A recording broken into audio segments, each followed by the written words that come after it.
பிரியமானவர்களே, ஆண்டவராக இயேசு கிறிஸ்துவின் நாமத்திலே உங்களை வாழ்த்துகிறேன். இந்த நாளிலே கூட இந்த ஆறுதல் சத்தம் ஊழியத்தின் மூலமாய் உங்களோடு கூட பேசுவதில் நான் மிகுந்த மகிழ்ச்சி அடைகிறேன்.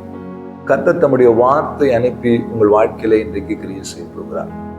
இன்றைக்கு கூட நம்ம ஒரு வார்த்தையை வாசித்து தியானிக்க போகிறோம். அது லூக்கா 17ஆம் அதிகாரம் 17ஆம் வசனம். அப்பொழுது இயேசு, சுத்தமானவர்கள் 10 பேர் அல்லவா, மற்ற 9 பேர் எங்கே? ஆண்டவர் நம்மை பார்த்து கேட்கிறார். ஆண்டவராக இயேசு இந்த உலகத்திலே மனுஷனாய் வந்து இந்த உலகத்திலே அநேக அற்புதங்களை அவர் செய்தார். அவரை தேடி போன அத்தனை பேருக்கும் அவர் விடுதலை கொடுத்தார், சுகம் கொடுத்தார், ஜீவன் கொடுத்தார், கண்ணீரை துடைத்தார். 10 குஷ்டரோகிகள், அந்த காலத்துல இந்த குஷ்டரோக நோய் வந்தவர்களை ஊருக்கு வெளியே உள்ளே சேர்க்க மாட்டாங்க, ஊருக்கு வெளியே இருக்க செய்வாங்க. மற்ற மனிதர்களை கண்டால் அவர்கள் தலையில துணியை முக்காடிட்டு கொண்டு தீட்டு தீட்டு என்று சொல்ல வேண்டும். அவர்கள் மிக அருவருக்கத்தக்கவர்கள், வாழ தகுதி இல்லாதவர்கள். அப்படிப்பட்ட ஒரு 10 குஷ்டரோகிகள் இயேசுவிடத்துல வந்து அற்புதத்துக்காக, சுகத்திற்காக நின்ற பொழுது இயேசு அவர்களுக்கு அற்புத சுகத்தை கொடுத்தார். சுகத்தை பெற்றுக்கொண்டவர்கள் அப்படியே சந்தோஷத்தோடு புறப்பட்டு போய்விட்டார்கள். ஆனால் அதுல ஒரு மனுஷன் இருந்தான். அவன் இயேசுவை தேடி வந்து ஆண்டவருக்கு முன்பாய் முழங்கால் பண்ணிட்டு அவரை மகிமைப்படுத்தினான். ஆண்டவருக்கு ரொம்ப சந்தோஷம், இயேசப்பா உள்ளத்துல ரொம்ப சந்தோஷம். சுகமானவங்க 10 பேர் இல்லையா, மீதி 9 பேர் எங்க? இந்த வார்த்தை கேட்கிற அன்பு சகோதரி சகோதரியை, கர்த்தருடைய பிள்ளைகளே, ஆண்டவர் நம்முடைய வாழ்க்கையில நிறைய அற்புதம் செய்கிறார். சிலவற்றை உணர்கிறோம், சிலவற்றை உணராமல் போகிறோம்.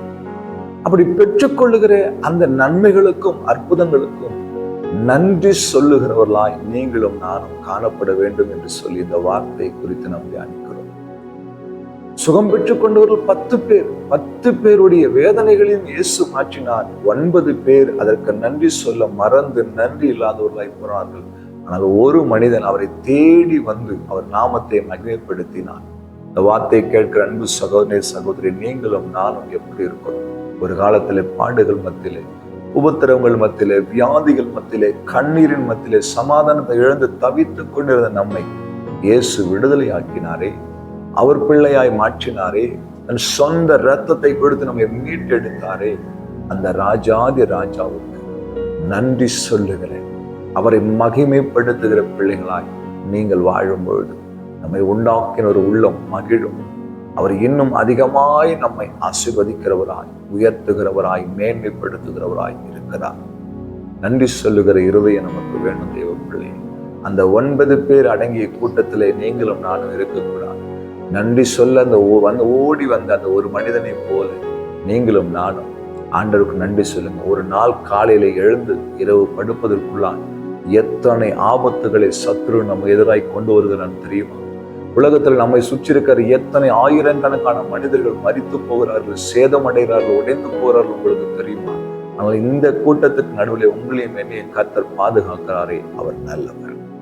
அவருக்கு நன்றி சொல்லுங்க. நன்றி சொல்லுகிற இருதயம் நமக்குள்ள இருக்குமானால் அது ஆண்டவரை மகிமைப்படுத்துகிறதா இருக்கும்.